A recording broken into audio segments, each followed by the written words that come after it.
Hey, I'm back. So for this, I wanted to do something a little different and just do a little video talking about the Orville and just giving my thoughts. I'm a little behind the curve because the show's been off for a little while now, at least until season 2 later this year, which, yay! I'm so happy about that. But yeah, I just wanted to talk about it. And personally, I absolutely freaking love this show. In the short span of the 13 episodes that we got for season 1, it has become one of my absolute favorite shows ever. The characters are great, the writing is fantastic, and the stories are really engaging and just really well written. And the nice thing that I think is kind of cool is that it's a lot different, of course, from anything else that Seth MacFarlane has ever created. And I mean, I'm a big fan of Seth. Like, I mean, I grew up watching Family Guy and also American Dad. But it's nice because this, like, the Orville, it has its humorous moments. It definitely has a lot of really funny moments, but it doesn't rely on that. It focuses on actually telling a really good, engaging story with really good characters, which is fantastic. And like and they tackle some, sort of deeper issues, like the third episode called About a Girl, I believe it was. One of the crew members of the ship, Bortus, he and his partner Clyden are going to be having a baby, and they're Moclan. It's a species of alien in the in the show's universe, and in their society, females are viewed as weak and inferior, and they're always like outcasts of society.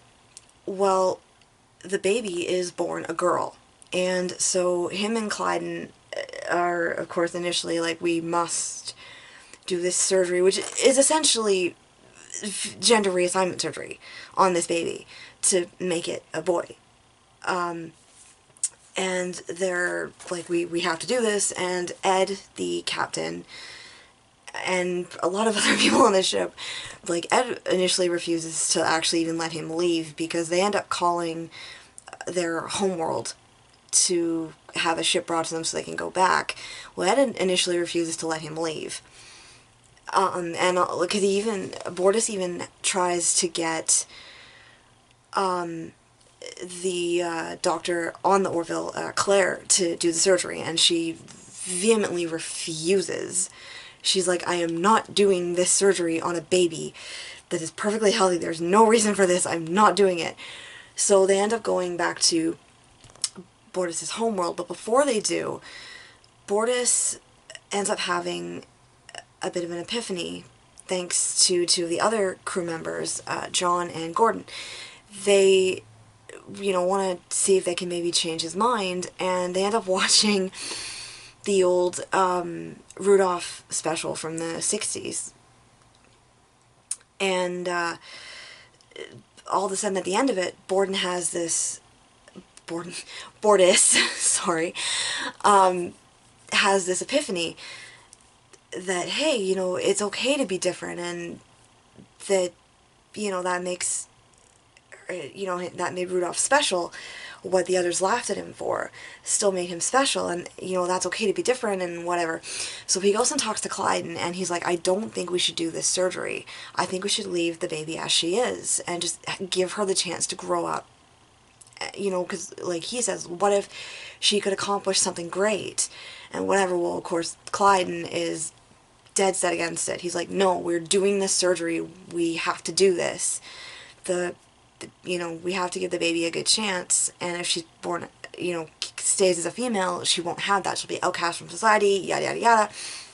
So they end up going back to Bortus's homeworld, and they have this, like, trial thing to decide what they're going to do, and unfortunately, they do end up doing the surgery on the baby. But I thought it was just a really engaging story, and it was really good. I really liked that one. And of course, that ending, it was really sad when they ended up doing it, because of course the whole time you're rooting for them to say you can do what you want, like you can leave the baby as she is. And Ed, the captain, and Kelly, his first officer, like they try to help Bortus in swaying the others, but then it doesn't work, which is really unfortunate. But yeah, that was a really good one. And then also episode 6 called Krill. Ed and Gordon are sent on a very, very dangerous mission to infiltrate a Krill ship, and the Krill are these aliens, and they're very like they like to fight, basically. They're not a very nice race, to put it that way. And so they have to infiltrate a Krill ship to get a copy of their Bible in an attempt. They want to better understand the Krill to potentially facilitate peace talks. Well, while they're on the ship in disguise, they discover that the Krill have this super weapon of sorts that has the power to destroy planets, and they are going to use it on a nearby planet full of, millions of innocent people. And near the end of the episode, of course, they discover this, and then they're faced with this dilemma of, what do we do? Do we leave the ship undetected and do nothing and let this planet be destroyed? Or do we reveal ourselves, or at the very least, try to sabotage this weapon and destroy it so that the Krill can't attack this planet? Or so what they end up doing is they end up killing the Krill on the ship. And obviously it's not a decision they make lightly. They didn't want to have to do that. And they end up, because there was also kids on the ship.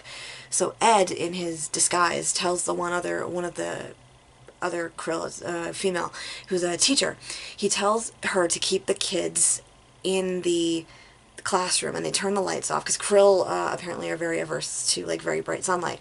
So what they do is they somehow end up, I don't remember exactly how they do this, but they end up amping up the power of the ship's lights and basically frying the Krill to kill them. And when they're back on the Orville, he's talking to the girl, and he's like, you were about to destroy a planet full of millions of innocent people. What was I supposed to do? I couldn't just let you do that. Blah, blah, blah. And then she's like, well, why did you spare the children? And he's like, well, they're just kids. They had no part in this. This isn't their fight or whatever. And so again, very good, presentation of that moral dilemma that they have. And the other episode, which I thought was particularly great, was episode 10, called Firestorm.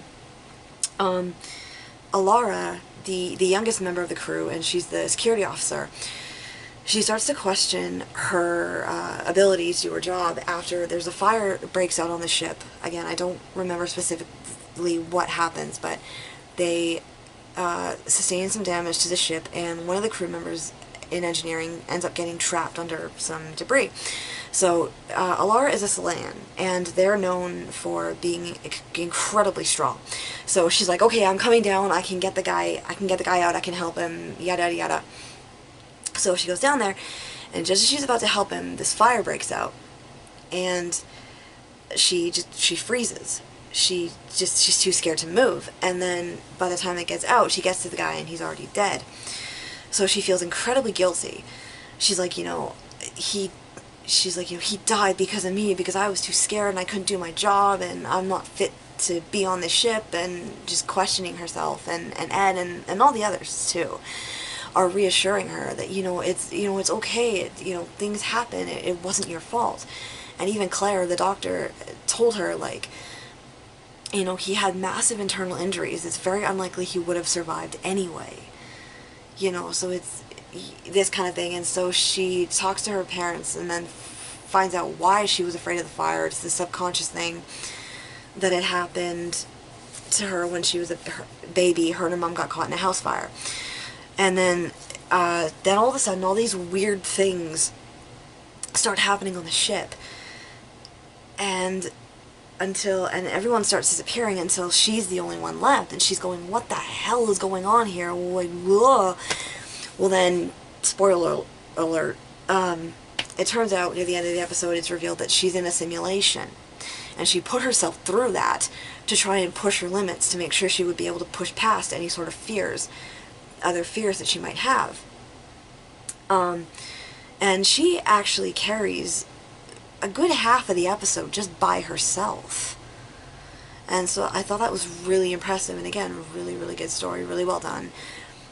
And the other thing that was kind of neat about the series that I personally liked was Ed and Kelly's relationship, because they were married before, and it starts off, the very first episode, you see Ed catching her in bed with another man, cheating on him, and he obviously storms out, he's very upset, and then it cuts to a year later, he gets captaincy of the Orville, and then she ends up becoming his first officer, and at first he's like, no, no, no, no, no, no, no, no, no, no, no, you cannot do this to me, I can't work with her, yada, yada, yada. And so they have a bit of an uneasy alliance for the first couple episodes, and they don't, more so on his end, he's very cold and, like, doesn't want her there, sort of, like, it's still, there's still that major tension between them of the fact that she cheated, and she keeps trying to, like, apologize and blah blah blah, and he just won't hear it. And then, you know, some other things do come up and with them, but throughout the episodes you see them, particularly towards the end, you see them really starting to fall in love again. And I think it was the last episode, if not the second to last episode, they decide that they want another shot at their relationship, and they decide that they want to get back together. Well, then some other things happen, and then she says that this isn't a good idea, and blah blah blah, and, like, he's obviously, I mean, I know she wanted it too, so I'm sure it's not an easy decision for her to make, but, like, he's very heartbroken, and it was so sad because they were really starting to become a really good couple again, and then they decide to break it off, and it's like, oh no. But maybe in season 2 things will, you know, it'll come up again, and maybe they will end up getting back together, who knows. But yeah, anyway, yeah, I highly recommend watching this show if you haven't. It is absolutely fantastic, and I freaking love it. And I am so excited for season 2 later this year. I don't know when yet because they haven't announced it, but yeah. Anyway, that's enough of me rambling on. If any of you guys have seen it, let me know what you guys thought in the comments. I'd be interested to know what everyone else thinks, if anyone else has seen it. Yeah, thanks for watching, and hope you enjoyed listening to me ramble on.